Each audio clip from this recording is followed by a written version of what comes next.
All right, so we started with the introduction to the separation process, and I told you here we will be just brief about some separation processes being used for a long time as well, chemical operation and chemical, plant flow sheets, and then there are some separation techniques.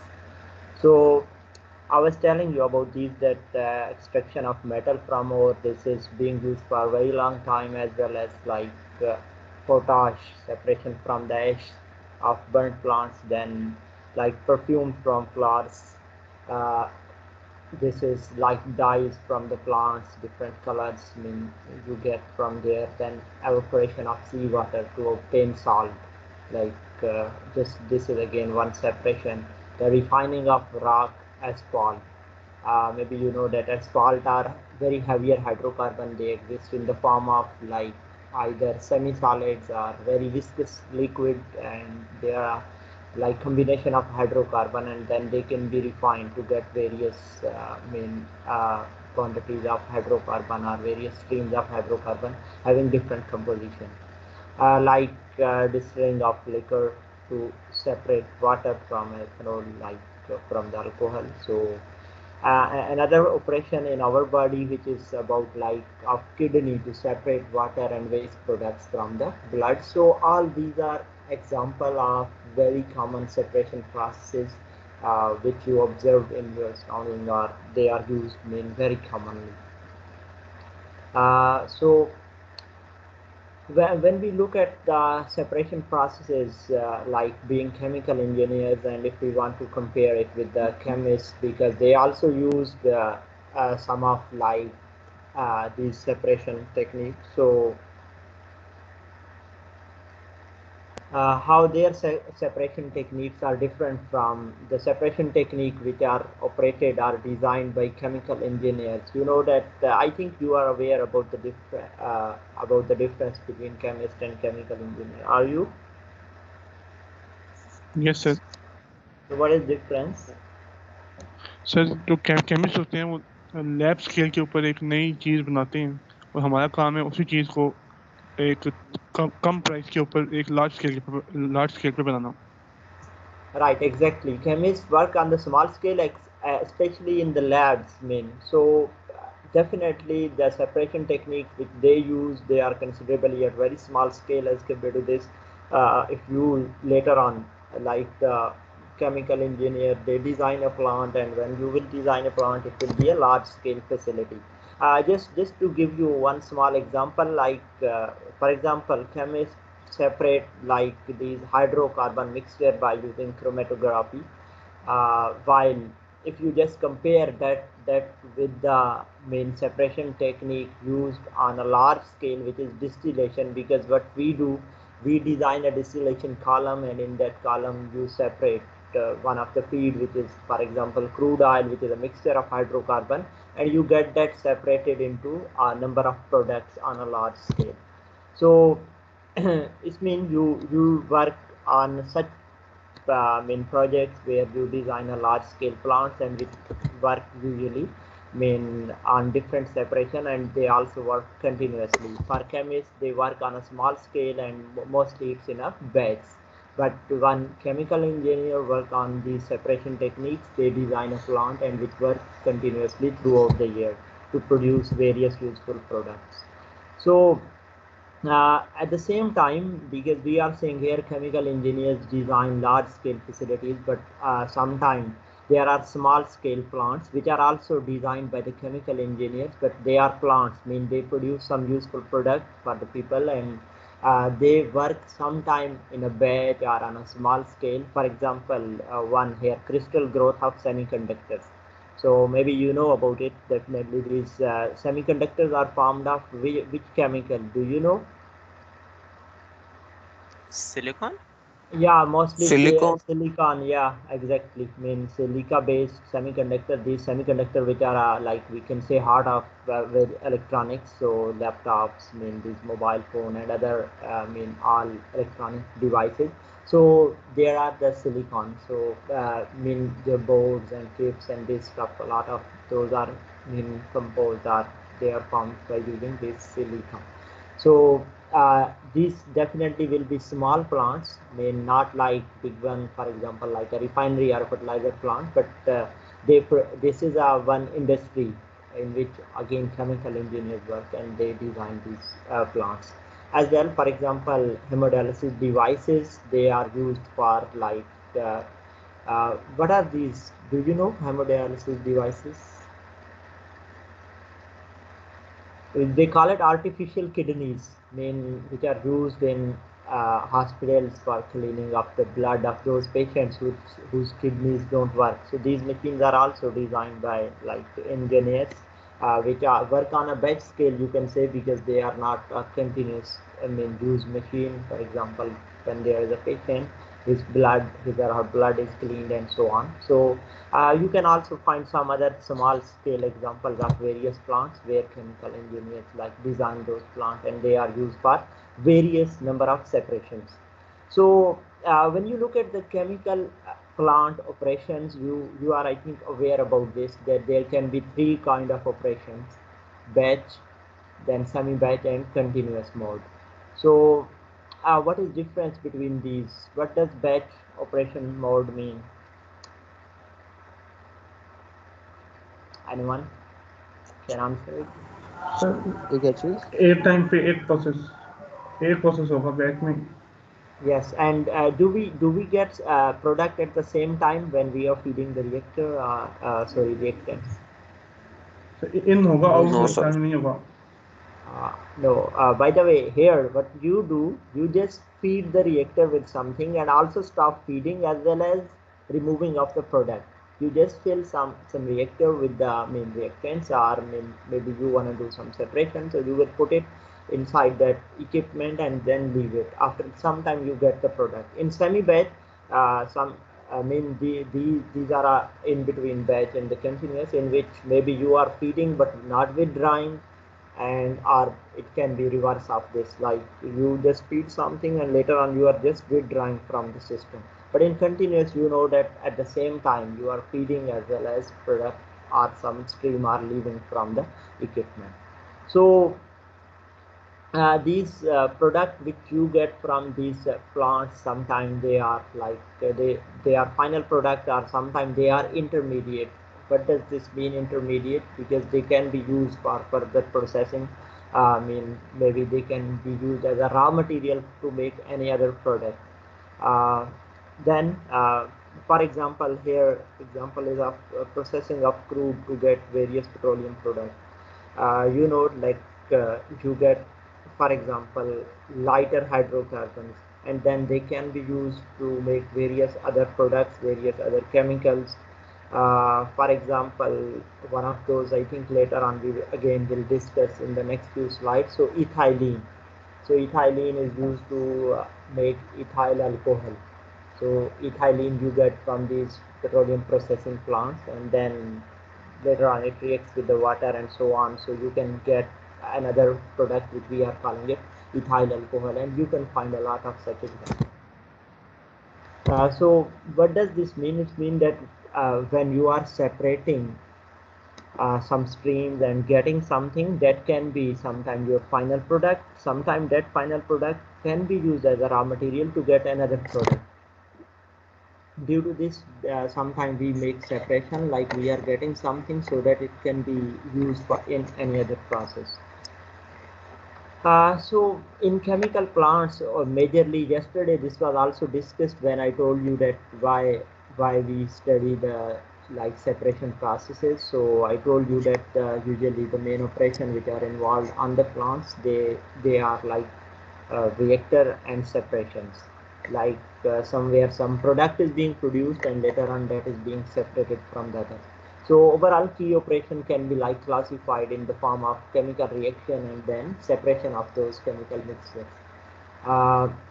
For example, those mixtures can be separated into the pure mean 100% or nearly pure, close to like 100%, or sometimes they can be separated into the number of components based on their constituents. For example, they can be separated into pure separate one product which was available initially in the form of mixture. So here we have an example of synthetic crude oil production and its separation of various streams. Just to give you the idea here, there is a one block in which you can see that tar sands. These are like somehow you can say it a mixture of sand with the tar. And what is tar, by the way? Anyone know? tar, sir, is the crude sir petroleum ये liquid that लोग remains. होती है जो sir Yes, this is like heavier hydrocarbon which exists in the form of somehow semi-solid form. So they are extracted or they are taken from the earth. So that will contain sand along with this, and this is like fed to the some reactor. By the way, as the name was mentioned on the last slide, that this is synthetic crude oil production. So this is practice, and by the way, in Canada, there I think there are the plants as he mentioned as GCOS. So where you will react it with the natural gas and water, and how this all is gonna happen is not our concern here at the moment. Is this that you take this mixture from that, then after reactions and after various treatment, you will get the somehow crude, and then that crude can be separated into the number of products. As already know that from the crude we can get lighter gases, naphtha, kerosene, and gas oil, and so on. So I mean a lot of products can be separated. So here, as it is shown in only one in the form of one block, and you are getting in some reactants and getting the products, but there will be a lot of like separation involved in such kind of plant. So then, as we mentioned earlier, that there are reaction and separation, but in the chemical plants, sometimes auxiliary operations are also involved. So what are auxiliary operation? Auxiliary is something additional or supporting. Its meaning is like this. So these are actually operations which support your major main process. For example, like here, we want to get some product. So when we are going to separate it, like we are doing phase separation, and that phase separation is like separation of gas from liquid, maybe for flashing, or separation of two immiscible liquid. If you give them some time, they get separated from each other, maybe sometimes gas to base separation. So all these are like helpful operations to accomplish some task of a plant. Then for example, at the same time you are adding or heat or removing heat, like heat exchangers are involved. This is an other auxiliary operation that based on our need of the plant, our need of the operation, we can remove heat, we can add heat. For example, you need high pressure, or to move the fluid from one point to the other point, you will need pumps, compressor. There can be the mixers. Then somewhere maybe you need agglomeration, so solid agglomeration based on the process need. Size reduction, somewhere like agglomeration is to increase some size and reduction is reverse of that.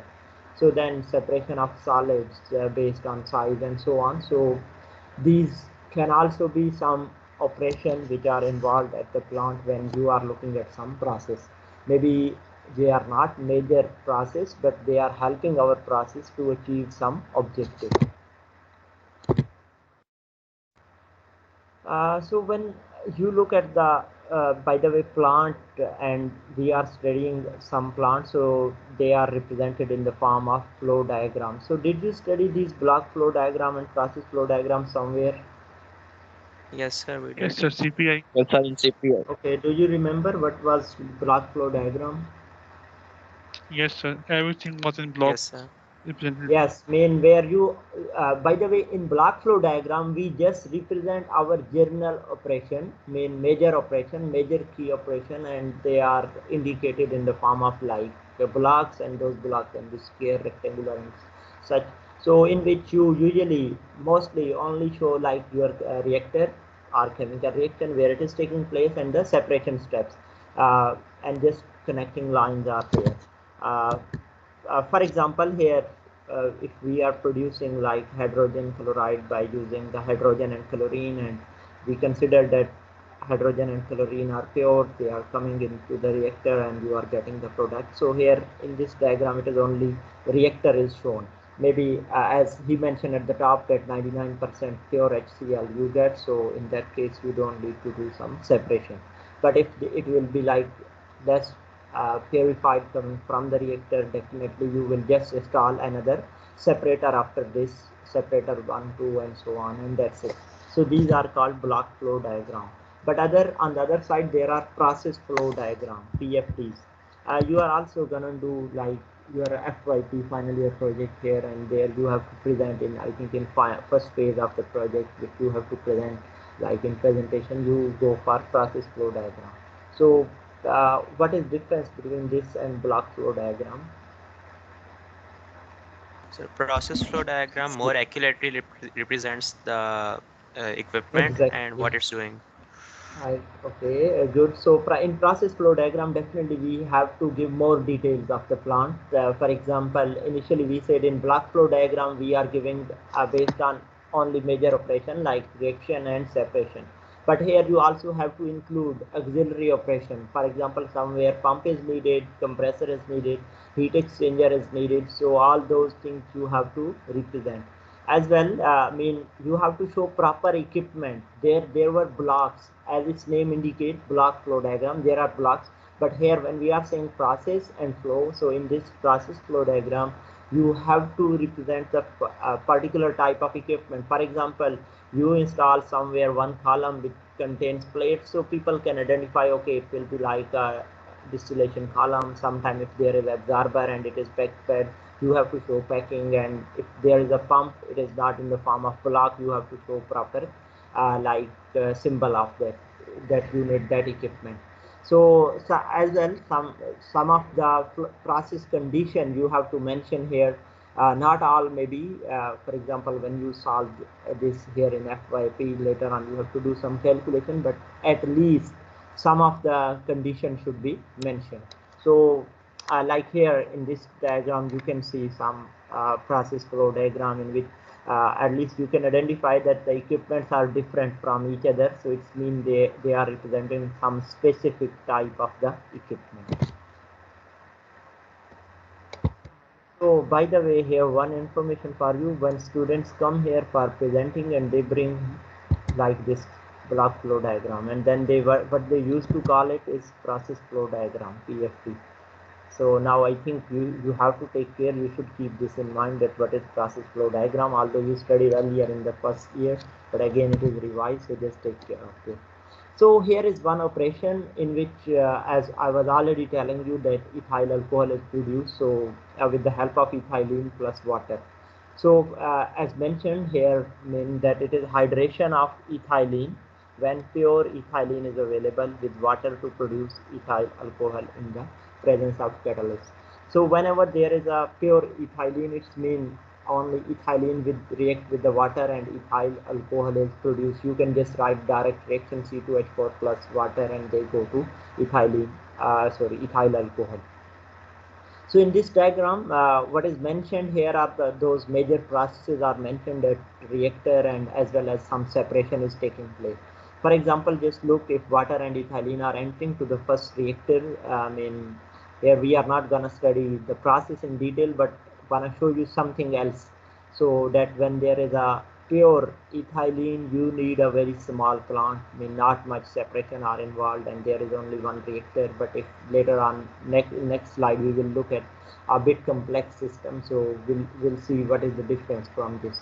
So here initially there is a reactor, as it is mentioned here, fixed bed like catalytic reactor, in which reaction takes place, and then definitely, as yesterday we discussed, that there will be some unconverted reactants, so they will be coming with the product. In the next section in which you are doing partial condensation, your product is condensed, which is ethyl alcohol, and ethylene remain in the form of uh, uh, in the form of vapor, and that is recycled back in order to just reuse it. And what is our product, which is ethyl alcohol, along with the small amount of ethylene may be still present in this, and the water, they go to the next column, which is the separation column in the form of distillation. So in this we are just separating ethanol, ethyl alcohol, which was our product, and some lighter ethylene, this can be there, and the waste water is just separated. So this is just a very simple process, but look at this. Here, if we have like an industrial process in which there is hydration of ethylene having impurities. Impurities mean it is not pure ethylene. It can contain other hydrocarbon. Impurities are here other hydrocarbon, mean it is not 100% ethylene. For example, it contains ethane, propane, propylene. Such kind of impurities can be there. So in this diagram, you can observe a lot of operation.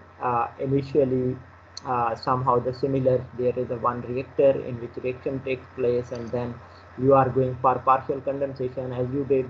Again, as I'm saying, I'm not going to like teach it, or we are not concerned here about like what is happening in each and every operation.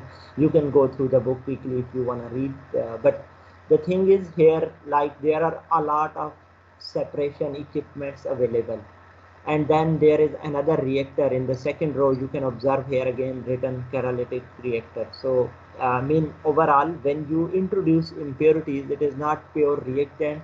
In that case, you can see that you need a lot of separation, and then you are also supposed to bring here another reactor to meet the some specifications.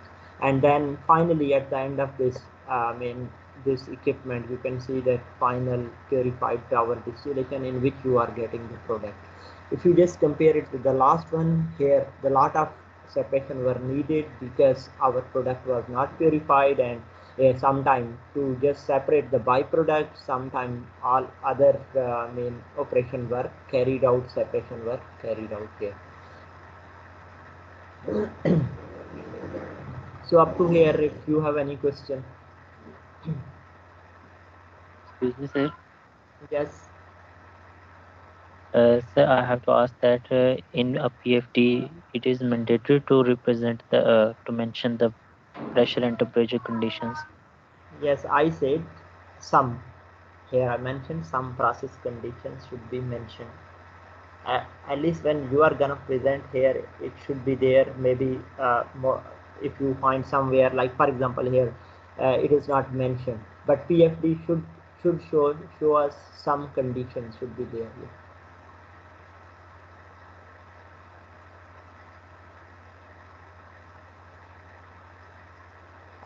Do you know there is Sir, another type of impure diagram? ethylene, जी जी sir पूछ रहे हैं। impure ethylene के case में हम लोगों ने शुरू में क्यों नहीं लाइक सेपरेशन करवाई ethylene की उसे प्योरीफाई करने के लिए? It can be one of the option, but you know, if you you are aware, for example, I said this is ethylene, ethane, propane. They are very close, like boiling or something like this. Their separation is difficult as compared to this. Like if we go for this process and we produce other products, sometime look, maybe in this plant ethanol is one of our major products, but sometimes with these impurities, maybe you can get some other products which are also useful. This can be one of the reason that we just didn't get them separated. Other these hydrocarbon, they are very close to each other, they are close boiling, and it is difficult to separate them, so we just keep them so that we can get some other product which can also be helpful for us. So that can be another reason, another way that as you are mentioning that maybe we can get it separated. So whenever some process is taking place, the first priority is this one, that you don't bring the impurities inside the system, but these will be like sometimes you see that some things are unavoidable, you can't avoid them, so they will come here. You can't separate them very easily, otherwise it will become, maybe sometimes process becomes very expensive and so on so forth. So there can be various reasons due to this we didn't get it separated initially. Okay. Partial condensation हमने क्यों करवाई है, pure condensation हमने क्यों नहीं करवाई? Sir, here if you I just go back here, the purpose was just to condense ethanol or which is ethyl alcohol, so that we get it separated. If we condense ethylene, again it will become part of this, and the thing which we are gonna achieve is the separation will not be possible. There is a purpose for partial, like so that you can get them separated. Otherwise, the separation which you need will not take place. Sir ये थाइलीन का boiling point कम होता है ethanol से? Sir आप kindly check कर लें, I don't remember exactly. इस sir तो हम ये पार्शियल कंडेंसेशन कर रहे हैं ना, तो हम लोग एथाइलिन को ऊपर भेज रहे हैं और जबकि Definitely, एथेनॉल that's को नीचे। lighter one. Definitely, that is lighter one than the ethanol. हाँ जी, आप ठीक कह रहे हो, वो लाइटर है। उससे मुझे उसका याद नहीं है exactly. I am telling you that you can check exact number, but definitely that should have less number as compared to the ethanol.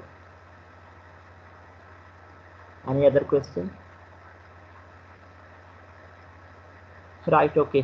So when you look at these basic separation technique, like whenever we have to separate something, so it is a chemical mixture. So in order to separate chemical mixture, it is not spontaneous. It will always need some kind of energy in any form. I mean, so uh, for example, if you have to separate anything, we look for such option where less energy is consumed and we can easily get them separated. For example, if there is a mixture of species and most of the time when you are separating them, it will exist in the form of single homogeneous phase. For example, you will see only liquid, that will be a mixture. So in that case, you have to go for some strategy so that you can get that liquid which was initially in the form of single phase, get it separated into the various products. So if our mixture is like multi-phase, that is first of all the best way is to just get them separated by some simple technique, which is for example by gravity or centrifugation. So if you just give them some time, for example, and so two layers are separated based on gravity, this is easy. Although it will take time, in industry we don't have much time. Due to this, most of the time we go for such option which can give us quick results, but this can be another option that you can give them time and get them separated, or maybe by using centrifugation. For example, it is solid and liquids, and somewhere they can be separated, or there is like solid particle present in any gas, so that can be separated by this centrifugation. So later when that gas is separated from the solid, now that gas can be further separated based on our need. So here the purpose is, if it is multi-phase, you can use some simple technique to get first of all those phases separated, and then when they are separated, then you get each single phase, that each single phase can be further separated based on like are using some technique in which you can get it further separated into its components. Like if it is single phase, but it can consist of more than one component. For example, in the last case in which we saw that from reactor you are getting one stream in which there is ethylene, ethyl alcohol and water, and after partial condensation you are just getting it separated into two streams, and out of those then the bottom stream was again going to the distillation column for further separation. So here it is like that. So a feed mixtures, when you get, feed mixture mean it is not something to be fed to the reactor. Feed mixture mean anything which you want to separate, that can be like vapor mixture, liquid mixture, or solid mixture, like number of solid, number of liquid, or number of vapor. Differently they can be in the form of mixture. So when you have to separate it, like product of separation, later on you bring one feed, and in which there was, for example, mixture of various vapors, there were number of components available in that mixture, and when you will get it separated, the composition of each thing which you are getting as a product will differ from that which was in the feed. Definitely तभी हम कहेंगे ना separation हो गई है, ये चीज जो इसके constituent से initially उससे अब different composition हमें मिल रही है separated product.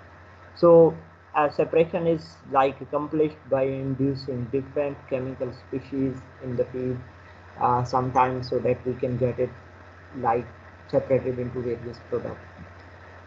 So out of various separation techniques which are used, the first one here is the phase creation technique, in which you create another phase. For example, there is a liquid coming inside this vessel and we get it flash. For example, in the last case, as we said, we are going for partial condensation.